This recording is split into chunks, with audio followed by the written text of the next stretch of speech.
Hello everyone, welcome back to my channel. Oliveboard पे एक pre level का mock test available था जो कि 6 तारीख तक था और वो मैंने दिया था, उसका रिज़ल्ट आ चुका है। तो आज मैं आप लोगों के साथ उसी का एनालिसिस शेयर करूंगी।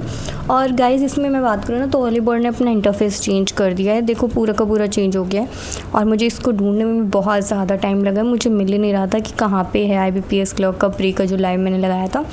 फिर एट द एंड मुझे जाके मिला है। और इसमें अगर हम बात करें कि मेरा क्या कुछ स्कोर रहा है और क्या परसेंटेज रही है तो आप लोग देख सकते हो। इसमें मेरा जो क्वांट्स में है, क्वांट्स अच्छा गया था। मैंने 35 में से 34 क्वेश्चन किए थे और सारे ठीक हुए हैं। इसमें 96.6 परसेंटाइल है मेरी क्वांट्स में। इंग्लिश में जो है मेरे काफ़ी ज़्यादा रॉन्ग हो गए। इंग्लिश में जो मेरा स्कोर है 15.75 है। 9 क्वेश्चन रॉन्ग हुए। मैंने टोटल 27 किए थे। और रीजनिंग की बात करें तो रीजनिंग में भी एक क्वेश्चन रॉन्ग हुआ है। रीजनिंग में स्कोर है 28.75। ओवरऑल जो स्कोर है वो है 78.5 है। और रैंक आप लोग देख सकते हो। परसेंटाइल की अगर हम बात करें तो परसेंटाइल है 92.2%। तो ठीक है, परसेंटाइल ठीक है, 90 प्लस है तो एक्सेप्टेबल है हमारे लिए, ठीक है। और वैसे भी लाइव मॉक टेस्ट है तो लाइव मॉक टेस्ट काफ़ी लोग लगाते हैं और उसमें अगर आपकी 90 प्लस आ रही है तो वो एक अच्छी परसेंटाइल है। सबसे पहले क्वांट्स की बात करें तो क्वांट्स में जो लेवल है वो IBPS क्लर्क जैसा ही था। आप लोग देख सकते हो किस टाइप के क्वेश्चन है। सबसे पहले ये हमारे क्वालिटी इक्वेशन के आ जाते हैं, फिर हमारे कुछ अर्थमेटिक के हैं, फिर DI आ जाती हैं। DI नॉर्मल है। Number of person students they रखे जो क्रिकेट खेलते हैं, फिर रेशो दे रखा है क्रिकेट टू फुटबॉल का वैल्यू निकाल के। सारे क्वेश्चन इजीली सॉल्व हो जा रहे थे। ये वाला क्वेश्चन जो है ना, इसमें मुझे थोड़ा सा डाउट हो रहा था और ये मेरे पास टाइम तो बचा हुआ था लेकिन मेरा इसका आंसर ही नहीं निकला था, इसलिए मैं ये नहीं कर पाई। अगर टाइम तो मेरे पास बचा हुआ था मैं कर सकती थी, इसको मैं सॉल्व कर रही थी लेकिन मेरा आंसर नहीं निकला। इसको मैं अब ट्राई करूँगी और इसके सॉल्यूशन दे भी नहीं रखा है तो मुझे खुद ही ट्राई करना पड़ेगा। देखती हूँ मैं इसमें मैंने क्या गलती करी थी। बाकी सारे क्वेश्चन आप लोग देख सकते हो जो नॉर्मल लेवल होता है। ये सिंप्लीफिकेशन है। देन इसमें ऐसा कुछ अलग सा था नहीं। ये अर्थमेटिक के क्वेश्चन है नॉर्मल। अर्थमेटिक के अलावा फिर ये कोड DI आ जाती है। इस DI में क्या दे रखा है, 6000 टोटल बुक्स है और सबकी परसेंटेज दे रखी है तो परसेंटेज के हिसाब से हमें वैल्यूज़ निकालनी थी। फिर क्वांट्स के बाद इंग्लिश की बात करो तो इंग्लिश में काफ़ी रॉन्ग भी हुए हैं। सबसे पहले तो ये तो ठीक हुआ है, वाइल सिटिंग। इसमें रॉन्ग हुआ है, इसमें बियर की स्पेलिंग गलत थी। अच्छा हाँ, बियर थोड़ी आएगा, बियर हैंड्स होगा, ठीक है। उसके बाद इसमें कोई मिस्टेक थी ही नहीं, ये मैंने स्किप किया था। इसमें वन ऑफ द ये ठीक है, ये भी मैंने स्किप किया था। इसमें भी कोई एरर नहीं था और मैंने मार्क कर रखा है। तो कई सारे क्वेश्चन तो ऐसे ही हो जाते हैं जिनमें कोई एरर दिया ही नहीं होता इन्होंने, फिर भी हम अपनी नज़रों से एरर ढूंढ ही रहे होते हैं। हम सोच रहे होते कहीं ना कहीं कोई ना कोई गलती तो होगी गाइस। तो बस वही वाला माइंड सेट होता है। इसमें मुझे वूज लग रहा था लेकिन हमने पढ़ रखा है ना कि जब भी हमें सब्जेक्ट की ज़रूरत होती है तो वो लगाते हैं, जब हमें ऑब्जेक्ट की ज़रूरत होती है तो हम वूम लगाते हैं, जब भी सब्जेक्ट मतलब नहीं चाहिए होता है। तो इसलिए मैंने वूम लगा दिया, नहीं तो पहले मैंने वूज ही सेलेक्ट किया था क्योंकि सेंस बोलने में उसी की सही लग रही थी। और उसके बाद फिर क्लोज टेस्ट आ जाता है। नहीं, ये तो RC है हमारा। फिर RC में एक क्वेश्चन मेरा रॉन्ग भी हुआ है। ये ट्रॉफीज़, इसका मतलब पूछ रखा, सिनोनियम पूछ रखा था। तो अवार्ड तो हो गई, कीपसेक भी होगा और मोमेंटो भी होगा। मुझे इनका मतलब नहीं पता था एग्जैक्टली, तो इसलिए रॉन्ग हुआ है। उसके बाद फिर हम बात करें तो हमारा पैराजंबल आता है। पैराजंबल का एक क्वेश्चन रॉन्ग हुआ है, ये कैसे हो गया।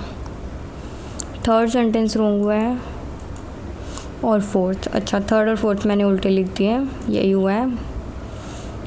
बाकी सारे ठीक है, थर्ड फोर्थ मैंने उल्टे लिख दिए हैं। तो ये देखने वाली चीज़ थोड़ा सा हमें ध्यान से करने की ज़रूरत है। उसके बाद फिर एक और रॉन्ग हुआ है, वो साइट वाला हुआ है। फर्स्ट, सिर्फ फर्स्ट ही आना था, वंडरफुल साइट, यहाँ पे नहीं आना था। चलो ठीक है, इंग्लिश में गलतियाँ तो करी हैं बट ठीक है, फिर भी एक्सेप्टेबल है, कुछ ऐसी बहुत बड़ी गलती नहीं है।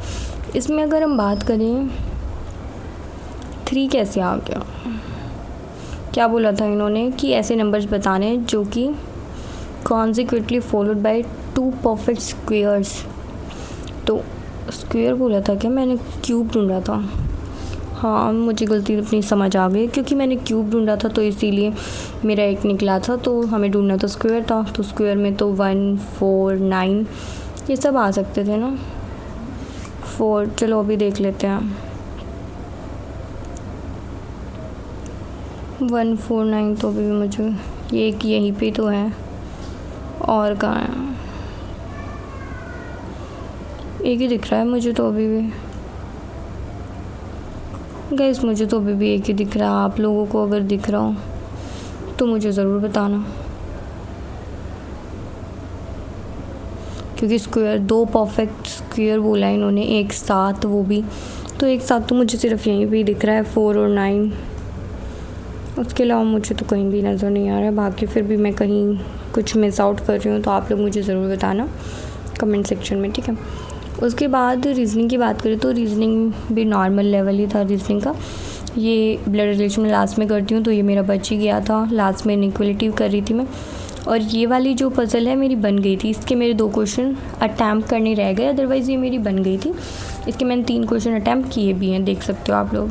3 नहीं 2 ही अटैम्प्ट किए, 4 ही क्वेश्चन थे इस पज़ल के, तो 2 क्वेश्चन रह गए थे। इसमें और भी अच्छा स्कोर हो सकता था, बस मेरे पास 10 सेकेंड और होती तो मैं इन दोनों को भी मार्क कर पाती, ठीक है। उसके बाद एक ये वाला क्वेश्चन रह गया था, क्योंकि इस टाइप के क्वेश्चंस भी मैं लास्ट में करती हूँ। फिर टाइम अप हो गया था। फिर ये हमारे आए हुए थे क्या, डेजिग्नेशन बेस्ड, तो ये हो गया था। फिर ये एक ही क्वेश्चन था ये कि 5 पर्सन है, नोट में देख रहे हैं अलग अलग हाइट है, तो ये भी ईजीली हो गया था। वैसे तो टाइम दिखा रहा है क्या 30 सेकेंड में हो गया था, देख सकते हो आप लोग। उसके बाद फिर इसमें कितने नंबर ऑफ़ लेटर्स है वो वाला होगा ही नहीं। इसमें बोला है कि जो कॉन्सोनेंट्स हैं उनको प्रीवियस लेटर से एक्सचेंज करना है, जो वोवल्स हैं उनको नेक्स्ट लेटर से। उसके बाद फिर राइट हैंड से फोर्थ कौन सा आएगा अल्फ़ाबेटिकली अरेंज करने के बाद, ये बताना था। तो ठीक है। उसके बाद फिर 2 रोज़ में बैठे हैं, 8 पर्सन है, और 4 पर्सन नॉर्थ में देख रहे हैं, 4 साउथ में देख रहे हैं। इस तरीके से इनको अरेंज करना था। जो बिल्कुल IBPS क्लर्क लेवल की होती है ना, वही है। इसमें गलती इनकी कुछ नहीं थी, ना इन्होंने कुछ ज़्यादा एक्स्ट्रा लेवल दे रखा है। एक आधा क्वेश्चन हम मान सकते हैं थोड़ा सा ट्रिकी कर रखा था, जैसे कि ये क्वेश्चन हो सकता है 9% वाला। इसमें मैंने गलती क्या करी थी, इसमें मैंने पहले जैसे इन्होंने बोला था एक साइड पे 3% बैठ सकते हैं, तो वैसे ही मैंने किया था। मैंने स्टार्टिंग में क्या किया कि R को सेंटर में ले लिया, फिर उधर से कुछ मतलब मैंने गड़बड़ कर दी थी इसमें, जहाँ तक मुझे याद है। इसमें मेरा एक्स्ट्रा टाइम यूज़ हुआ था, मैं आप लोग को दिखाऊँ। 83 सेकेंड लग गया मुझे इसमें, और इधर भी 35 सेकेंड लग गया, इधर 161 सेकेंड लग गया। देख सकते हो आप लोग, अगर टोटल करेंगे तो हमें काफ़ी टाइम लग गया है इसमें।